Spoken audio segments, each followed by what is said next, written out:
So the fine dining restaurant 11 Madison Park, which is in New York City, has just recently announced that they are going to be reintroducing meat back onto their menu. This follows in the footsteps of other previously plant-based restaurants and eateries which have made the same decision. But is there a message in all of this? Is there a warning that we as a community should be concerned about? What exactly do these recent examples of restaurants turning their back on plant-based eating tell us about the state of veganism? This is the Disclosure Podcast. Hello and welcome to the Disclosure Podcast. If you enjoy this episode, then please consider checking out my Substack where I post regular articles. If you'd like to support the podcast or my work more generally, then you can also become a paid member of my Substack, through which you will gain access to weekly articles, or alternatively, you can support my work by making a donation through my website. If you do choose to support my work, then thank you so much. I really appreciate it, and I am incredibly grateful. In the description, you can also find links to purchase my books, and to stay up to date with all of my latest uploads, then please consider subscribing to my channel and clicking the notification bell. I hope you find this episode interesting and informative, and thank you for watching. So 11 Madison Park went plant-based back in 2021 following the first year or so of the COVID-19 pandemic. And just before we dive into some of the statements they've made just in the past week or so, I want to highlight a statement they made back then which alludes to why they made the decision to go plant-based in the first place. So this is from the owner of 11 Madison Park. "I started to realize the impact that animal farming has all over the world. I started to realize what was going on in the fish industry and how broken it is. I started to feel guilty because I felt that for a long time, I didn't question enough exactly where our food was coming from. When you have that knowledge, you have the responsibility to speak about it. What's changed? What's different now? Why is this statement no longer relevant 4 years later? I mean, has there been some huge shift in terms of how we farm animals? Has the world completely altered?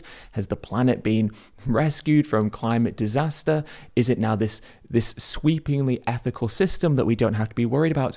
What's changed in the past 4 years that would take us from a statement saying you have the responsibility to speak about it to, oh, we're going to be serving it and profiting off of this exploitation, off of this harm? So what exactly has changed? What is different now that would change the ethical responsibility that the owner, Daniel Hum, seemed to feel like he had 4 years ago?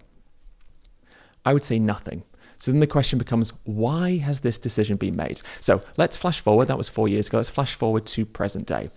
And I'm going to read to you now the recent Instagram post that was published by 11 Madison Park. So the quote from the owner. Brace yourself. "Change is fundamental to how we are and how we grow. As I approach my 20th anniversary at 11 Madison Park, I've decided it's time for change again." Hold on to that. It's time for change again. "Starting October 14th, we will integrate our new culinary language," the language of violence, culinary language, "into a menu that embraces choice." This word choice becomes a really weaponized word when restaurants start serving meat or introduce meat or reintroduce it again. Choice. They just love to emphasize this idea of choice, and we'll break that down in a moment. The quote goes on. "We will offer a plant-based menu, but also select animal products for certain dishes. Fish, meat, and yes, our honey lavender glazed duck. Eating together is the essence of who we are. And I've learned that to truly champion plant-based cooking, I need to create an environment where everyone feels welcome around the table." What a completely absurd statement to make that is. To champion plant-based cooking, I need to serve non-plant-based meals. Let's take an example of say Korea, South Korea. And let's say that we go back 10 years, okay? Let's say we go back 10 years and we, as sort of people who don't want to eat dogs anymore, we want to shift this culture away from dog eating, say, how are we going to do this? Well, how about we create a restaurant and we serve non-dog meat dishes and we serve dog meat dishes? But then you go, well, if you want to see the end of dog meat farming, would you just not serve dog meat dishes? And you go, no. We have to bring everyone in. And the way to champion non-dog meat dishes is by giving people the option to consume dog meat. And so when people are eating dog meat, they'll feel like they're a part of this table. They've been invited to this table. And as a consequence, that's how we can elevate non-dog meat dishes. It just doesn't make any sense. If you have the feeling that something isn't good, that it would be better if the world didn't have it, how does profiting off of that thing help change it? If people don't want to eat plant-based food, serving them non-plant-based food is not going to make them want to eat plant-based food. How disingenuous, how cynical. I just find it so insulting that these people can make these statements and try and insinuate that this is something good for plant-based food. Oh, it'd be fantastic when people are eating the honey lavender glazed duck. Then we'll be truly championing the essence of plant-based cooking. But the thing about plant-based cooking is everyone can eat it. In essence, it's the most inclusive meal. Meat eaters can eat plant-based food, vegetarians can eat plant-based food, plant-based eaters can eat plant-based food. So it's actually the most inclusive dish that you can serve to someone. Now, if people don't want to eat it because it doesn't contain animal products, but that's an indictment on them. You know, if you're a meat eater and you go, I don't want to eat anything that doesn't have any meat in it, that's not an insult to plant-based cooking. That's an insult to the small-mindedness of the people who make those statements. I think it's really fascinating how we sort of take the essence of responsibility away from those people and place it on plant-based cooking. You know, if there is a person who will refuse to eat plant-based meals, somehow we kind of make that the fault of plant-based eating. Oh, it's not inclusive enough. It doesn't appeal to everyone. So choice. You know, we don't actually truly believe in choice. Because if we did, we would serve horse meat, they'd be serving foie gras to appeal to people, they'd be serving dogs and cats. Maybe that you could make the claim that it's not legal, but then maybe we should be lobbying to our governments and saying, hey, this is a freedom of choice issue. How dare we make it illegal to serve dog meat in a restaurant that's all about choice to consumers and the culinary experience of choice? How are we truly meant to champion plant-based cooking if we can't serve whale and dog meat? That's the question that I would pose to legislators. I'd go, you know, we care about plant-based cooking, but how can we champion it if we have laws prohibiting people from eating dog meat? And this is the thing about people who talk about choice and food. We as vegans hear it all the time. We always hear people say, but you're limiting people's choice. It's the freedom of choice. And yet these people are not protesting and lobbying to their governments, demanding that every single animal be legal to eat. They're not doing that. They don't complain that we have laws that prohibit us farming dogs and slaughtering dogs. But that's a freedom of choice issue. Should someone not be allowed to eat dogs if they want to? And if not, is that not violating their freedom of choice? Do we not care about people's ability to choose to eat any type of food that they want to? This is why it's so hypocritical, because if you say, hey, we shouldn't eat pigs, people go, well, that's a freedom of choice. How dare you cross that? That's authoritarian. But if you say to someone, we should have dog meat farming and factory farm dogs for meat, people would go, you're disgusting. What an immoral thing to do. How dare you do that? Dog meat farming should be illegal. That's the way it should be. And so we have this completely contradictory attitude, whereas where we vegans get labeled as the enemy of choice because we want the select few animals that we conventionally consume to be viewed in the same way that we view the animals that we would never consume. We want it to be, socially viewed as immoral to consume pigs and lambs in the same way that it is dogs and cats. That's not about us prohibiting choice. That's about us being morally consistent. And if you think that it's, that it should be the choice of the consumer, then to be morally consistent, you should be opposing the restriction of any type of animal-based food, regardless of the species. Because as soon as you say that there is a moral reason why we shouldn't consume dogs, to be consistent, you have to align yourself with the principles of veganism, because the moral imperative around not exploiting dogs exists for pigs and cows and lambs and fish and these animals. The criteria for why one is immoral is the same for why all of these examples are immoral. So anyway, let's dive a little bit deeper. Daniel Hum did an interview with the New York Times. I'm not sure if 11 Madison Park had reached out to the New York Times and said, hey, we're doing this. Would you like the scoop? We can do an interview, because at the end of the day, it's PR. At the end of the day, it's PR, isn't it? And this is what I want to come on to. In this New York Times interview, there's a couple of quite illuminating comments that are made. And one of them is about 11 Madison Park's sort of previous pursuits, previous PR stunts, let's say. And the statement in the New York Times says, when they went plant-based, it was dismissed by some as another high-end stunt from a chef who has taken the restaurant through a series of different menus since he took over in 2006, including one that required waiters to perform card tricks. So it seems to me like this head chef is one who essentially likes to do things for PR, and working with card trick performers was part of this PR stunt because people go, oh, this is strange. Let's write about this. Let's publish articles about this. Let's go into this restaurant. We have to see what this gimmick's all about. And then that leads me to somewhat of a cynical conclusion, which is we have a head chef who likes to maybe do things for attention. What was the plant-based menu for in the end? I mean, it drew a lot of attention, and they sort of referenced, Daniel Hum had referenced how the pandemic had been a big drain on them, as it had been for every restaurant, let's be honest. But this was a way of them getting straight into the news, sort of on the back of restaurants reopening. This is how they could cut through some of that noise, perhaps. This fine dining Michelin-starred restaurant is going fully plant-based. Wow, everyone's talking about this. Everyone's talking about the decision. And this is a PR angle too, because now everyone's talking about them yet again. Is anyone talking about any other fine dining restaurants? No, this one's the one that's in the news right now. And it's the one that people are talking about online. And why? Because they've gone from plant-based back to meat again. So it's another round of PR. It's another cycle of conversation. It's another cycle of interest, of intrigue. It's another way of getting more people to talk about it, to share about it, and to be intrigued in booking and going. So it's a PR cycle, and it seems like maybe there's a bit of history around this head chef engaging kind of PR cycles with menu changes. Now, there's another statement in here which I think is interesting. First, it alludes to the financial element. For example, Daniel Hum, the head chef, said, "It was hard to get 30 people for a corporate dinner to come to a plant-based restaurant." And I think this is probably a fair statement. They probably did have a lot of corporate dinners. There was probably a lot of money that was spent from businesses with a lot of money to spend. And if the restaurant's plant-based and maybe you're trying to appeal to investors, or you're trying to, I don't know, have these corporate dinners, maybe a fully plant-based menu is not the one that is going to be most attractive. So I can understand how that would have had an impact. The question is, well, is that really relevant? I mean, if you make less money from corporate dinners, is that a reason to going back to serving dead animals? Ethically, of course it isn't. But clearly they had less money coming in from certain sources. That's the reason why they've gone back to serving meats. It's as simple as that. It's a big PR story. It gets lots of media attention. You're going to get an influx of bookings for those first few weeks, probably first few months where they're serving meat again. And actually, it's worth mentioning, they weren't even plant-based. They were serving honey and dairy. So they weren't actually a plant-based restaurant. You could still consume animal products in the restaurant.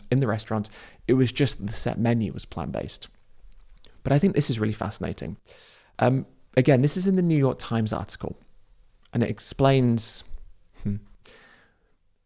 the ethical position, let's say, of the head chef. The New York Times article reads, "The move back to meat comes after months of contemplation that started in earnest earlier this year during a research trip to Greece." Now, that word earnest, I think, is doing an awful lot of heavy lifting. I think we all know the reason why this decision has been made, and I think the idea that it started in earnest during a trip to Greece and not when they were looking at the fact that their balance sheet maybe was lower than it was 8-9 years ago when they were serving meat before the pandemic. I think that might be a good indicator why they've started serving meat. I'm not sure if it started in earnest during a research trip to Greece. Anyway, Mr. Hum said that he and some of his colleagues traveled into the mountains to watch a shepherd slaughter a goat. And this is a quote from the head chef. "It's very moving, and there's such respect," he said. "If you had seen the whole cycle, of course you would never waste a bite of this." I mean, the way that we kind of fetishize, that we romanticize, that we glamorize, that we almost worship the idea of this kind of humble shepherd living off the land, slaughtering a goat. I mean, I don't know the situation beyond this, and we know that the way that people talk about this is always so overindulgent. It's always sort of portraying this incredibly noble, romantic idea there's just this shepherd. He's just living off this land in the mountains of Greece, and he has goats, and he loves his goats, and he treats them with respect, but he has to slaughter them, and it's done in the most blissful, wonderful, incredible way that you can imagine. And there's no way that you can't just view this act of slaughter and not be completely overtaken by the emotion of it, by the compassion, the humility, the sincerity, the wonder of this natural life cycle playing out in front of us as this shepherd does what he needs to do to survive, but in doing so he honors the life and blood of this animal who was blessed to be shepherded by such a benevolent, compassionate individual. It is these romanticized fairy tales that we love to tell ourselves about animal farming, of these people living in these faraway lands, these hilltop landscapes. I don't know what the situation truly was like, if this was a farmer who had lots of goats, or if he was just a shepherd with a few goats who had very little money, very little resources, and was dependent. I don't know. This is all the details that there are. But of course, the way that it's been portrayed is to portray it as being this kind of really wonderful, respectful thing. And even if you take it to that extreme, let's say that this is a shepherd in the mountains of Greece who doesn't have access to food, he doesn't have access to supermarkets from the cities, there's not any food in the local villages other than the food that's grown there, and that food is not enough to sustain them all. And so they slaughter as few goats as they possibly can just to survive and live off the land. Let's take that example. What does that prove about serving meat at 11 Madison Park? What does that justify?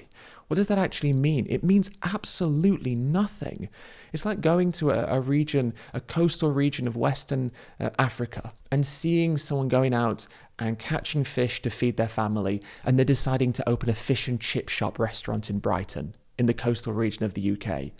It's completely absurd. The two things are not equivalent. Just because fish are being killed does not mean that they are ethically equivalent, or that the production of animals, the farming, the fishing of animals in Western countries is justified as a consequence of what happens in areas where there is lower availability. And what really grinds my gears about this is the idea that this is a humble thing, and that justifies fine dining. They will take on the actions of this humble shepherd and then use that to justify a fine dining restaurant in New York City, which is appealing to corporations that have incredible amounts of money, where they can spend thousands and thousands and thousands of dollars on one meal. These are two separate worlds, and I just find it absolutely ridiculous and farcical that the chef at 11 Madison Park is trying to marry these two opposite worlds together as if they have something in common. They do not. It's insulting, like that statement on Instagram, we're elevating, championing plant-based food by serving animal-based foods. This whole thing is absurd. It's about money. That's all it's about. It's got nothing to do with, wow, once you see an animal being slaughtered in Greece in these mountains by the shepherd, it's so respectful. And you'd never want to waste any of that, which is why we have to serve animal products in New York City. I don't know.